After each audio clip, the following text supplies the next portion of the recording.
Completing sentence, যার অর্থ অসমাপ্ত বাক্যকে সমাপ্ত করা। আর এই অসমাপ্ত বাক্যকে সমাপ্ত করতে দুটি নিয়ম মানতে হবে। নাম্বার 1, বাক্যের গঠন বা স্ট্রাকচার ঠিক রাখতে হবে। নাম্বার 2, অসমাপ্ত বাক্যটির অর্থ অনুযায়ী বাকি অংশটুকু পূরণ করে সমাপ্ত করতে হবে। যেমন if I were a king, এই বাক্যটি খেয়াল করুন। এখানে বলা হচ্ছে আমি যদি রাজা হতাম। এটা হলো অসমাপ্ত বাক্য। এই অসমাপ্ত বাক্যকে আমাদেরকে সমাপ্ত করতে হবে এরই অর্থের উপর ভিত্তি করে। এখানে বলার চেষ্টা করা হচ্ছে আমি যদি রাজা হতাম তাহলে আমি কি করব, যে কাজটা করব রাজা হওয়ার পরে সেই কাজটি এখানে বাক্য আকারে লিখে দিলে অসমাপ্ত বাক্যটি সমাপ্ত হয়ে যাবে। তাহলে আমরা বলতে পারি আমি যদি রাজা হতাম গরিবদেরকে সাহায্য করতাম, অর্থাৎ বাক্যটি হবে if I were a king I would help the poor. আজকের ক্লাসে আমরা পরীক্ষায় আসার মতো গুরুত্বপূর্ণ 20টি কমপ্লিটিং সেন্টেন্সের নিয়ম আলোচনা করব।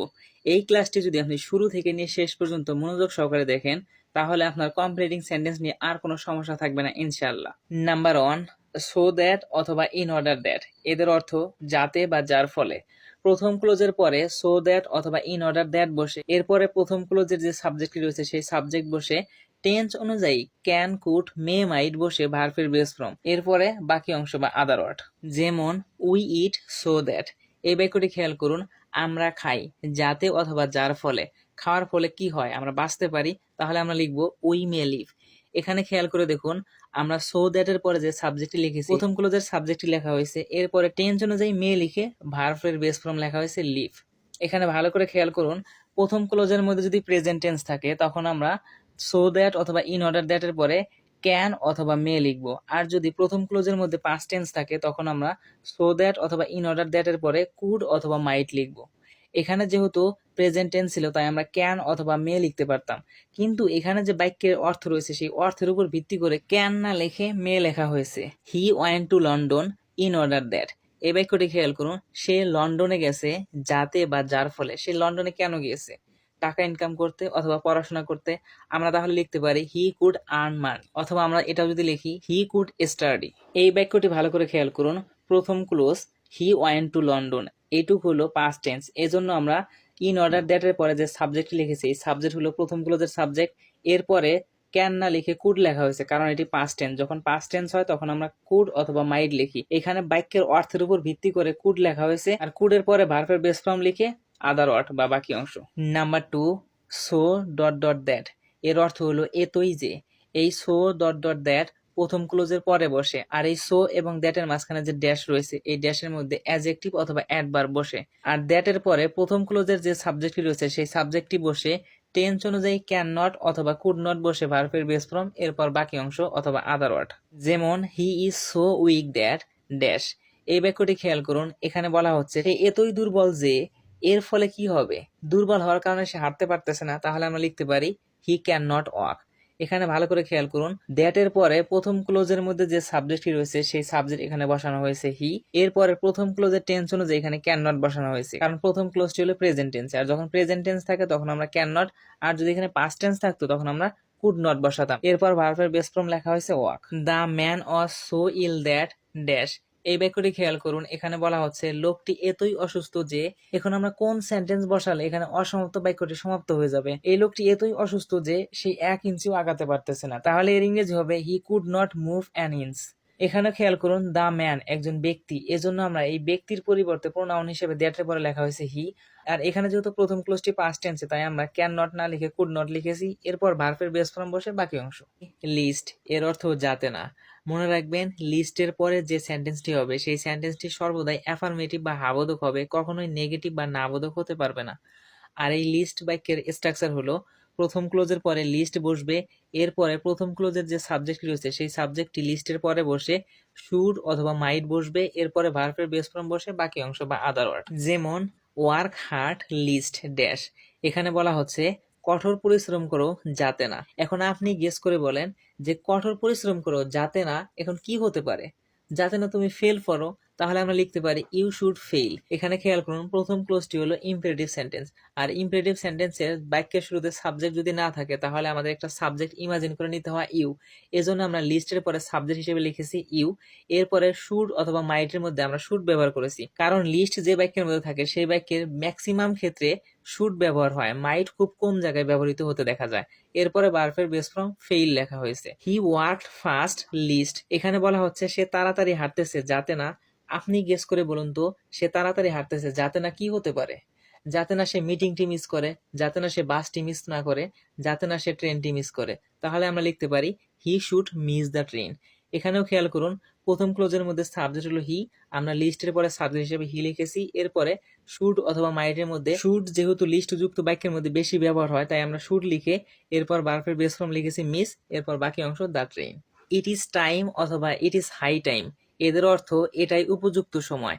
এই it is time, it is high টাইমের তিনটি নিয়ম রয়েছে।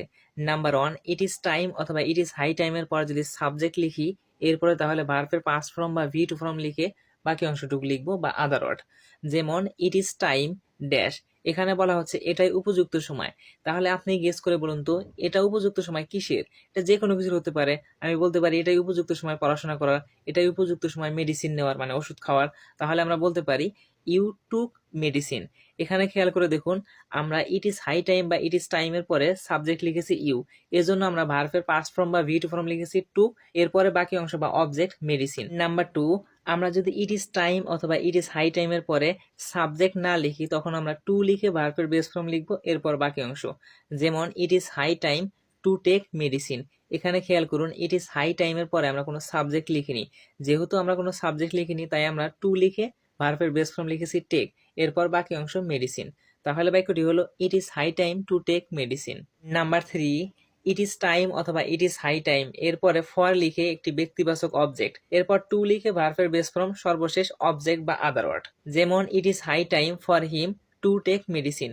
এখানে খেয়াল করুন ইট ইজ হাই টাইমের পরে শুধু ফর হিম লিখে বাকিটুক অ্যাজ ইট ইজ লেখা হয়েছে রুল নাম্বার 2 এর মতো, অর্থাৎ রুল নাম্বার 2 এবং রুল নাম্বার 3 এর মধ্যে কোনো পার্থক্য নেই, জাস্ট ইট ইজ টাইম অথবা ইট ইজ হাই টাইমের পরে ফর হিম যুক্ত করে দেওয়া হয়েছে।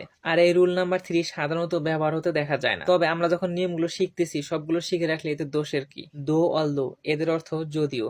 দো অলদো যুক্ত বাক্যের পরে কোমা বসিয়ে এরপরে দো অলদো যুক্ত বাক্যের বিপরীত অর্থ প্রকাশ করে এমন একটি বাক্য বসিয়ে অসম্পূর্ণ বাক্যকে সম্পূর্ণ করতে হবে।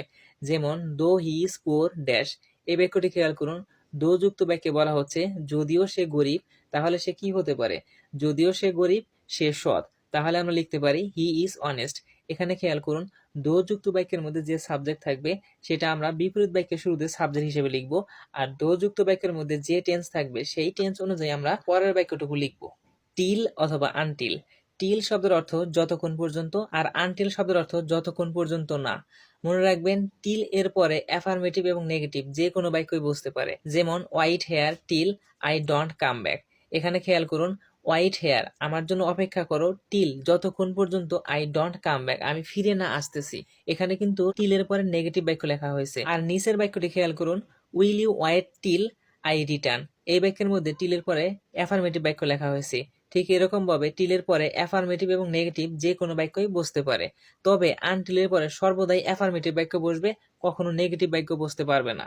যেমন wait hair until the rain stops, এখানে অপেক্ষা করো যতক্ষণ পর্যন্ত না বৃষ্টি থামছে। এখানে আরেকটি জিনিস মনে রাখবেন টিল এবং আনটিলের উভয় পাশে সমজাতীয় টেন্স বসবে, অর্থাৎ এক পাশে যদি প্রেজেন্ট টেন্স হয় আরেক পাশে প্রেজেন্ট টেন্স হবে, এক পাশে পাস্ট টেন্স হলে আরেক পাশে পাস্ট টেন্স হবে, দুপাশের টেন্স সমজাতীয় হবে।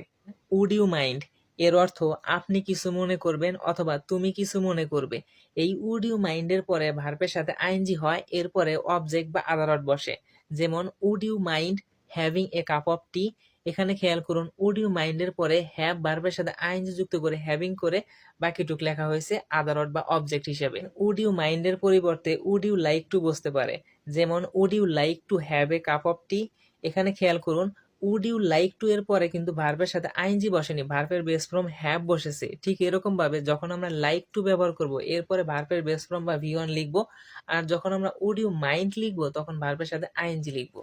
টু ডট ডট টু এর অর্থ এ তো যে না। এর স্ট্রাকচার হলো সাবজেক্টের পর ভার্ব, এরপরে টু বসে অ্যাডজেক্টিভ বা অ্যাডভার্ব, এরপরে টু বসে ভার্বের বেস ফর্ম বা ভি ওয়ান। যেমন he is too weak to walk. এখানে খেয়াল করুন আমাদের বাক্যের মধ্যে he is too weak to এই পর্যন্ত দেওয়া থাকবে, বাকিটুকু লিখতে হবে। এইটুকুর অর্থ দাঁড়াচ্ছে সে এতই দুর্বল টু ওয়াক যে হাঁটতে পারতেছে না।